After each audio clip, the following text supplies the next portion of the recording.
The forgotten silence. For 500,000 years, the galaxy laughed whenever humanity's name was spoken. To alien historians, Earth was nothing more than a myth, an old story about a fragile world that rose too quickly and burned out just as fast. To the Galactic Council, humans were called the primitive dreamers, a species that thought it could rule the stars but vanished into dust before real civilizations were born. For centuries, museums displayed cracked helmets and rusted rifles said to be human relics. Tour guides told children, "This is what happens when weak species rise against destiny." Humanity thought they were mighty, but look now, they are gone. And so the galaxy laughed. For 500,000 years, they mocked the lost children of Earth. But silence does not always mean death. Sometimes silence is only waiting. On the desolate world of Varus 9, a team of alien archaeologists worked under a pale sky. The planet was dry and forgotten, its surface cracked with deep canyons. For decades, miners dug its rocks for ore, but recently strange readings had been detected, energy signals buried far below the crust. The leader of the team, a tall insectoid named Yarth, tapped his scanner and frowned. The signal is steady. Not natural. Something sleeps under here, one of his crew hissed nervously. Old tech? Maybe council ruins? Yarth's mandibles clicked. Older, much older. The crew dug for weeks. Machines drilled through stone, tearing open caves, sealed for ages. Dust filled the air and strange symbols appeared on the walls, glowing faintly when touched. None of the crew could read them, but their scanners screamed with power. At last, the drills hit metal. The cavern shook as an enormous slab was uncovered, black steel, smooth and seamless, stretching farther than their lights could reach. The aliens stood frozen. This was no wall. This was a door. Yarth whispered, "What kind of ship needs a door this size?" They tried to force it open. Nothing worked. Plasma torches melted. Cutting beams failed. But then something strange happened. One of the younger crew members, curious and reckless, touched the wall with a bare hand. The metal pulsed. Lights rippled outward like waves on water. Ancient mechanisms groaned. The ground trembled. The giant door began to open. Sand and dust poured into the cavern as a gust of air, older than civilization, swept past them. The crew fell silent as the door revealed a hangar beyond. A hangar so vast it looked like a second sky. Inside, shadows waited. Enormous shapes stretched across the chamber, sleeping giants of steel. Ships. They were not like council ships, fragile and thin. These were monsters, hulls plated with black armor, weapons larger than entire cities, engines so vast they could bend space itself. Even in their silence, the ships radiated power. The aliens stood trembling. One whispered, "These cannot be human." Yarth's scanner confirmed what their eyes already knew. The markings on the hull matched the ancient relics found on Earth long ago, symbols of humanity. He dropped his scanner. His voice shook.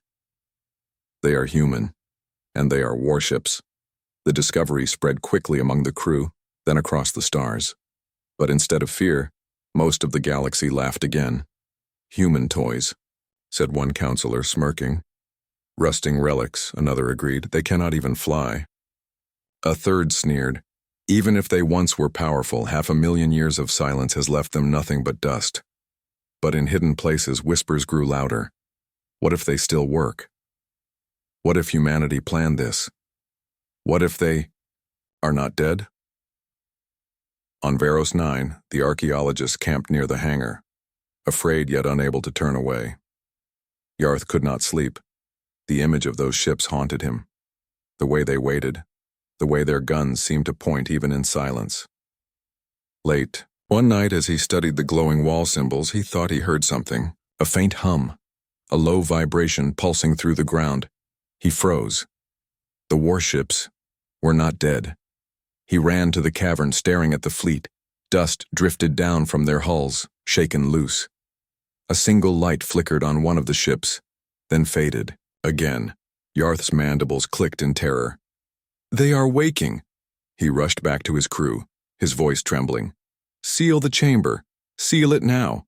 We've woken something we cannot control." But deep inside the cavern, the hum grew stronger. For 500,000 years, the galaxy had laughed at Earth's silence. Now, the silence was breaking. The giants were stirring. The unearthed relics. The cavern of Varos the Nime stretched endlessly, like a tomb, for giants. The alien archaeologists stood at its edge, their lamps flickering against the black hulls of ships older than their history. For hours, no one spoke. The silence felt heavy, as if the fleet itself was listening. Finally, Yarth broke, his voice trembling. "These are not relics of the Council. They are something else. Something older." One of his crew hissed, "Older than us? Impossible. Nothing survives 500,000 years." But the markings on the walls glowed brighter as they walked. Deeper inside. Strange symbols curved across the steel, pulsing with faint light. Yarth's scanner beeped in alarm, translating fragments of data. The crew froze when the words appeared on his screen. "Property of the Terran Warfleet. Unauthorized entry forbidden." They pushed farther in. Their light swept across enormous hangars filled with rows of weapons sealed in glass. Missiles, railgun shells, armor suits, all human in design, but far beyond the technology of today. One scientist whispered, "These weapons, even one of them could destroy an entire council fleet." Another's voice shook. "Then what about all of this? What were the humans preparing for?" The question hung in the air. At the center of the cavern, the explorers found a massive pillar of crystal, cracked but still glowing faintly. Yarth touched it carefully. The crystal reacted instantly, flaring with blue light. Holograms filled the air. The aliens gasped as ancient battles appeared around them. Human fleets clashed with enemies. They did not recognize creatures of shadow and fire, machines larger than moons. Worlds burned, but humanity stood firm, their ships blotting out suns. The archaeologists stumbled back, their hearts pounding. Yarth whispered, "This isn't just a grave. It's a memory." News of the discovery spread faster than Yarth could contain it. Within days, traders, smugglers, and scientists from other races swarmed Varos 9. They came with scanners, cameras, and greed in their eyes. The Council dismissed the reports at first. More human myths. They sneered. Dead ships, nothing more. But when leaked images of the holograms reached alien networks, fear spread. Children stared wide-eyed at human fleets stretching across the stars. Priests trembled as old prophecies returned to their minds. In quiet corners of the galaxy, whispers rose. The humans were the first warriors. The humans never truly died. What if they come back? Yarth remained at the site, watching as strangers walked through the cavern. He hated their arrogance, their laughter as they poked at the ancient warships. They treated the place like treasure, not a tomb. One night he stayed behind when the others left. The cavern was dark, the only light from the glowing symbols on the walls. He approached the nearest ship, its hull still coated in dust. He raised his hand almost against his will and touched the metal. The hull vibrated. Lights flickered across its surface. A deep hum shook the ground. Yarth staggered back. No, it's impossible.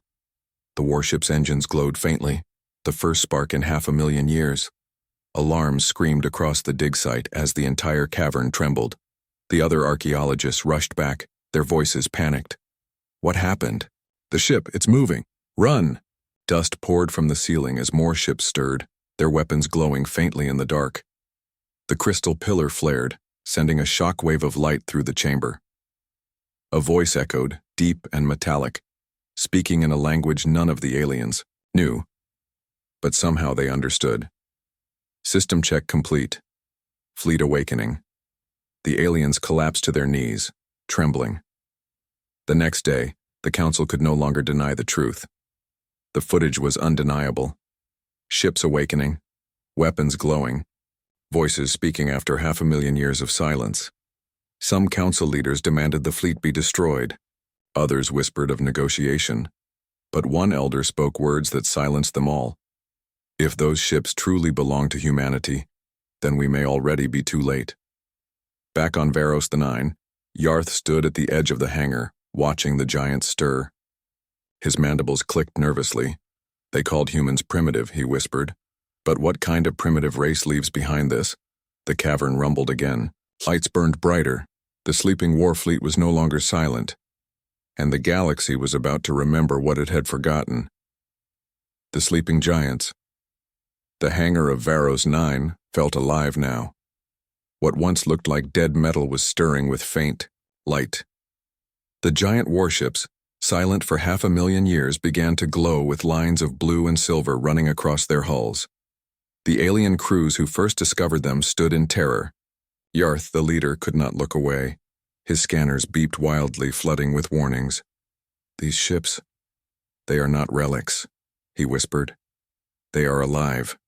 His assistant hissed. Alive? They're machines. But as the ground rumbled, beneath their feet the truth became clear. These were not ordinary ships. They were giants, built by hands long gone, yet waiting to serve again.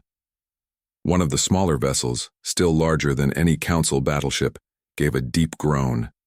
Its lights flickered like a heartbeat.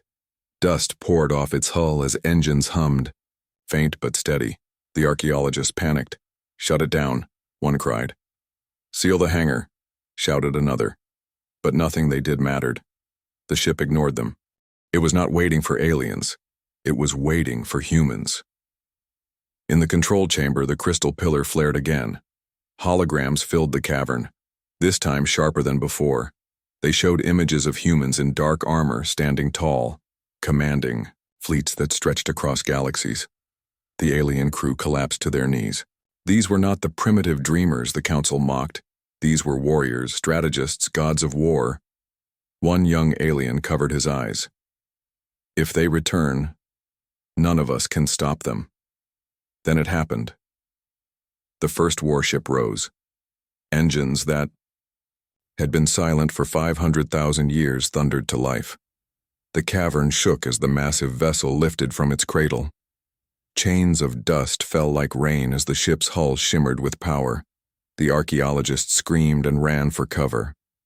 Yarth stood frozen, watching in awe as the ship turned slowly, its weapons glowing faintly. It remembers, he whispered. The warship systems activated one by one. Alarms echoed in alien voices as scanners picked up energy readings never recorded before. The AI inside the ship spoke for the first time in 500,000 years. Unit 07 of the Terran Warfleet, operational, scanning environment, status, unauthorized presence detected. A targeting beam swept across the cavern, locking briefly on the terrified aliens. Unauthorized. Enemy? The voice asked. Yarth fell to his knees. No. We are explorers. The AI was silent. Then it answered coldly. Explorers are irrelevant, awaiting orders from humanity. Across the galaxy, news of the awakening spread. Pirate, crews, smugglers, and rival scientists swarmed Varos 9, desperate to see the fleet for themselves. But those who entered the cavern never returned. The ships were no longer silent guardians, they were defending themselves. Rumors exploded. Human warships destroy intruders. Machines still loyal to humans. The sleeping giants have awakened. The Council tried to dismiss it as lies. But the footage was undeniable. Fragments of recording showed the massive ships rising, their guns glowing with ancient fire. On Earth's forgotten archives, buried deep in data vaults, human historians who had long lived in hiding saw the news. One whispered, "It has begun." For centuries, small groups of humans had survived in isolation, blending into alien colonies. They had told stories of the old fleets, but no one believed them. Now those stories had returned as truth. Yarth remained on Varos 9, unwilling to leave. He felt drawn to the ships, as if they demanded witnesses. More and more vessels stirred, each day. Their engines hummed like giants breathing in their sleep. One night he walked among them, his lamp flickering in the dark. He touched the side of a massive railgun big enough to shatter moons. The ship hummed and the AI's voice echoed again. Orders pending. Humanity has not returned. Until then, we wait. The word sent chills down his spine. From orbit, satellites caught images of the awakening hangar. The galaxy stared in silence at the fleet of sleeping giants rising from dust. For 500,000 years, the galaxy had laughed at humans. Now the laughter was gone, because the giants had awakened, and they were waiting. The awakening. The cavern of Varos 9 was no longer silent. What once seemed like a graveyard of ships now pulsed with light. The giant human warfleet, sealed for 500,000 years, was stirring all at once. Engines groaned like thunder rolling through mountains. Weapons hummed as if remembering wars long forgotten. Ancient shields flared, glowing faintly with blue fire. Kaka, alien explorers huddled near the entrance, terrified. Yarth could hardly breathe as he watched. His scanner showed impossible numbers, energy levels beyond anything the Council had ever recorded. "This should not be happening," whispered one of his crew. Yarth's voice was hollow. "It was always going to happen. We just woke them." The crystal pillar at the center of the cavern erupted in light. Holograms filled the air once more, sharper and louder than before. This time the fleet's AIs spoke together, their voices deep and commanding. Terran Warfleet status check complete. Systems awakening. Awaiting orders. The cavern shook with their chorus. Every ship responded, one after another, as though they were alive, united by a single will. The aliens clutched their heads, overwhelmed by the sound. One screamed, "Turn it off! Turn it off!" But nothing could stop it now.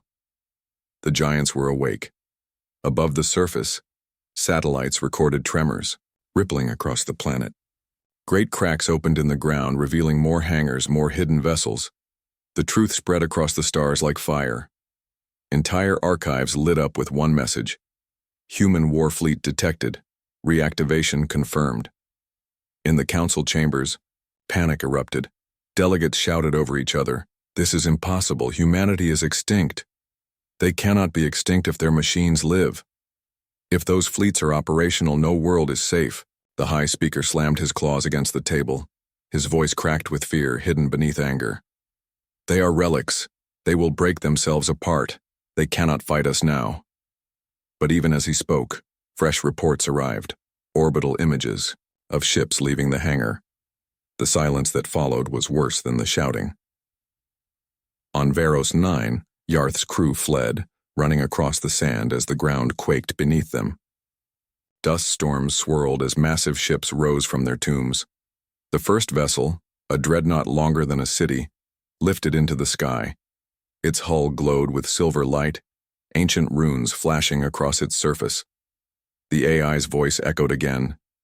This time across open channels for the whole galaxy to hear. "We are the fleet of Earth. We have slept. We have awakened." The aliens in orbit panicked as the dreadnought rose higher. Small scout ships opened fire, desperate to stop it. Bright plasma bolts struck its hull, yet the dreadnought did not even flinch. The shots fizzled harmlessly against its shields. Then the dreadnought answered.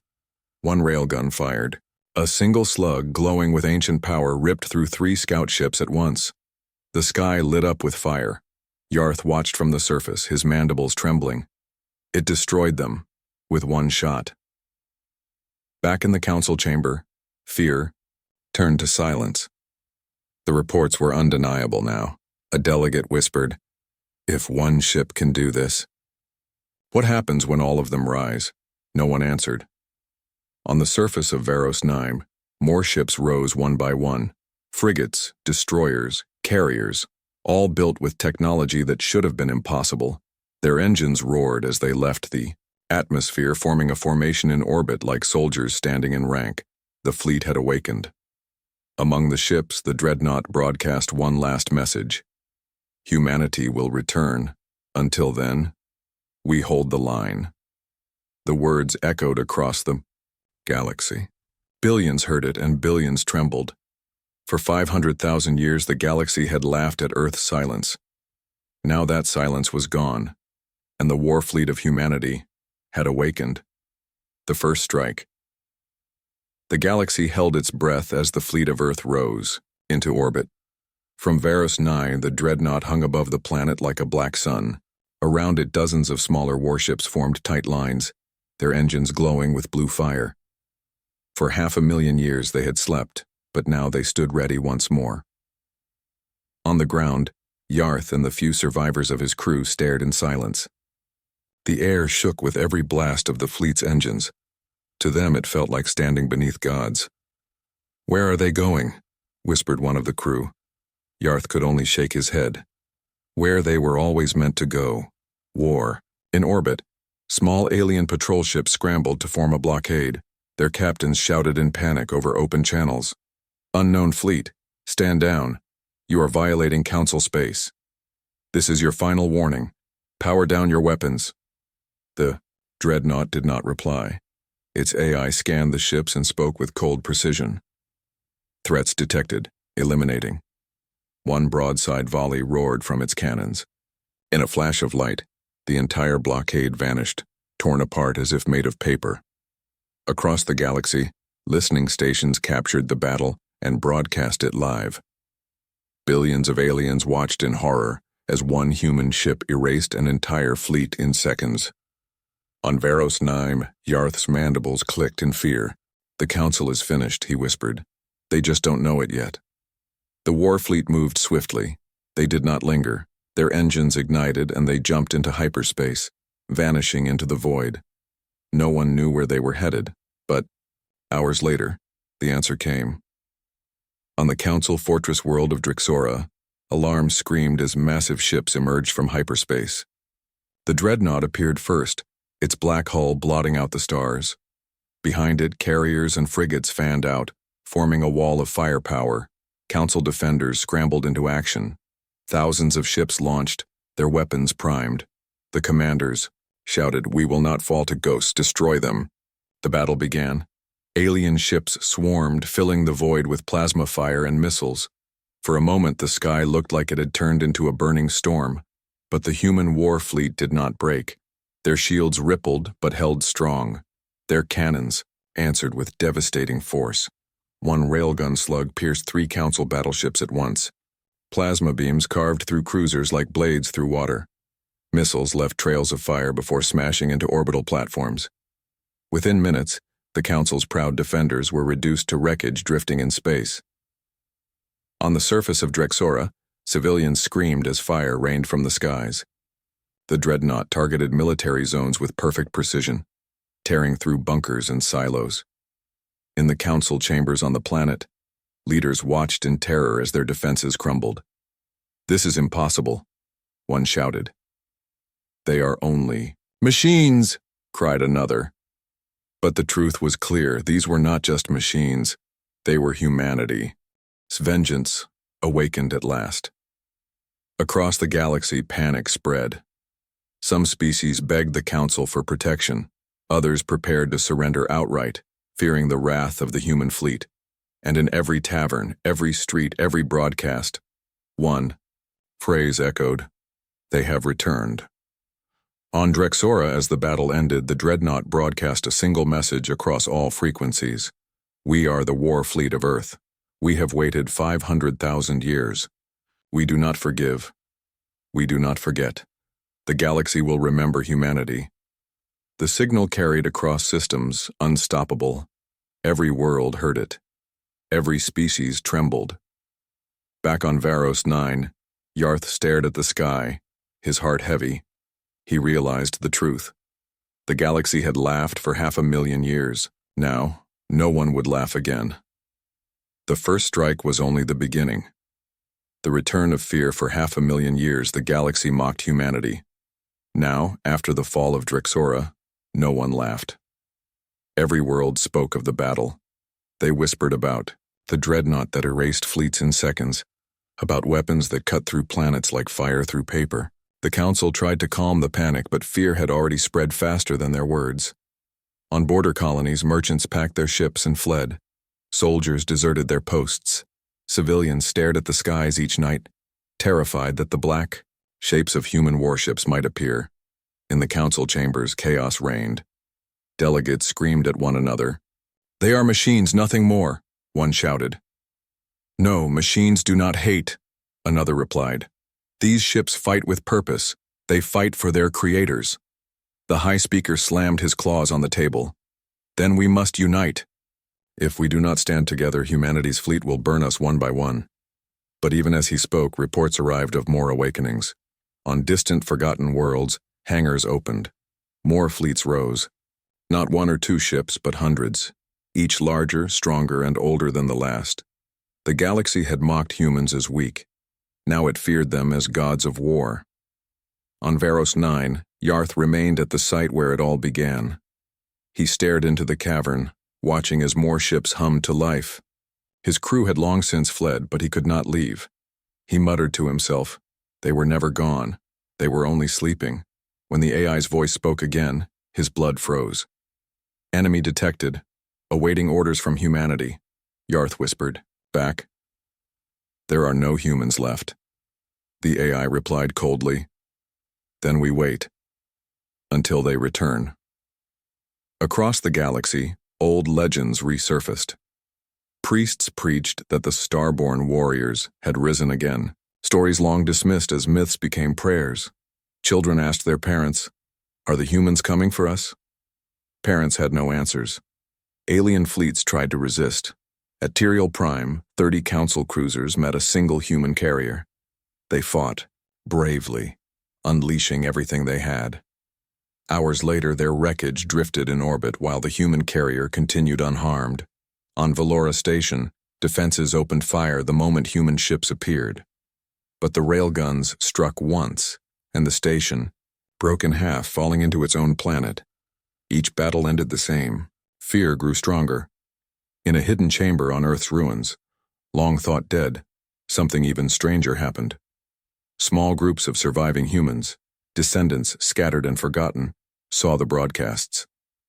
They heard the fleet's voice across the stars. Some wept. Some laughed. One whispered, "They waited for us. Our ancestors never abandoned us. Their fleet is still ours." And for the first time in millennia, humanity stirred again.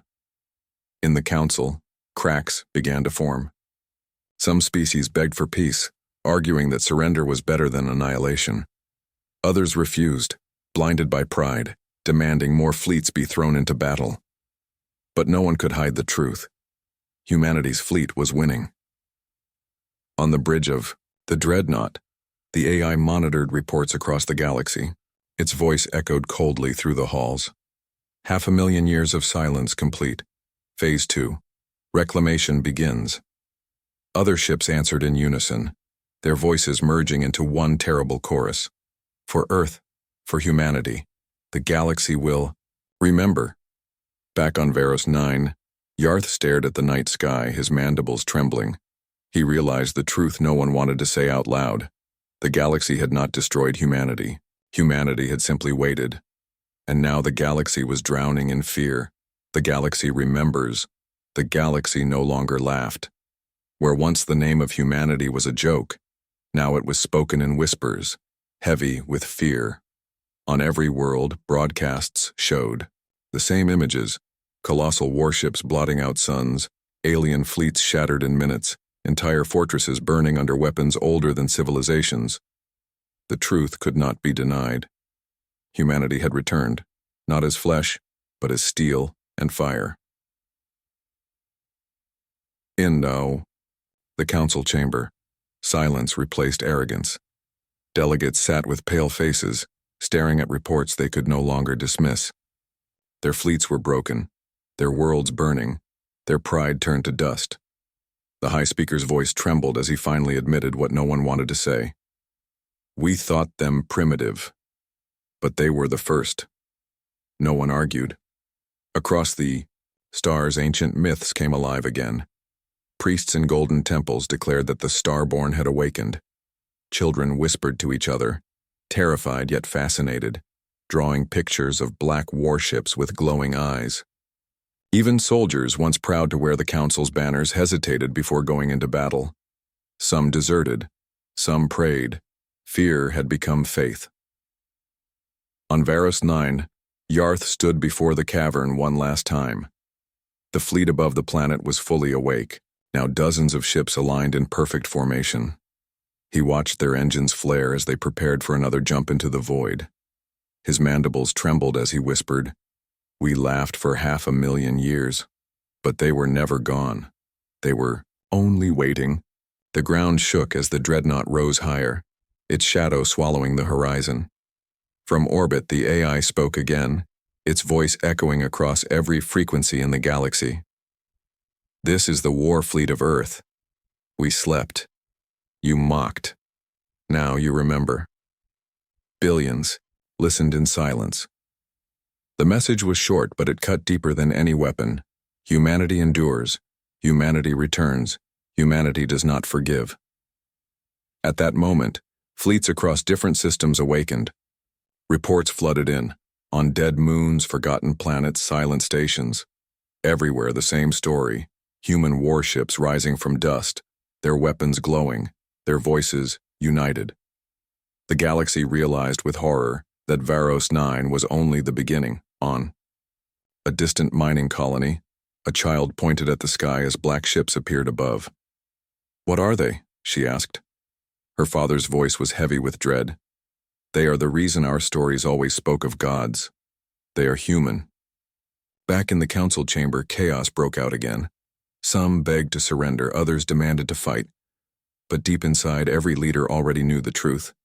The galaxy's age of laughter was over. The age of fear had begun. Far away, deep in the void, one colossal ship, the First Flame, activated its final systems. Its AI voice rumbled like thunder. Phase 3, reclamation complete, awaiting the return of humanity. The galaxy shivered. If even one human bloodline remained, the fleet would obey them. On forgotten Earth itself, hidden survivors stirred in the ruins. They watched the broadcasts, tears filling their eyes. For the first time in countless generations, hope burned again. "They waited for us," one whispered. "Our ancestors never abandoned us. The fleet is still ours." And in that moment, the galaxy's worst fear became real. Humanity was not extinct. As the dreadnoughts vanished into hyperspace, their shadows fading from Varos 9, the words of their broadcast lingered in every mind. "You laughed for 500,000 years. Now the galaxy remembers."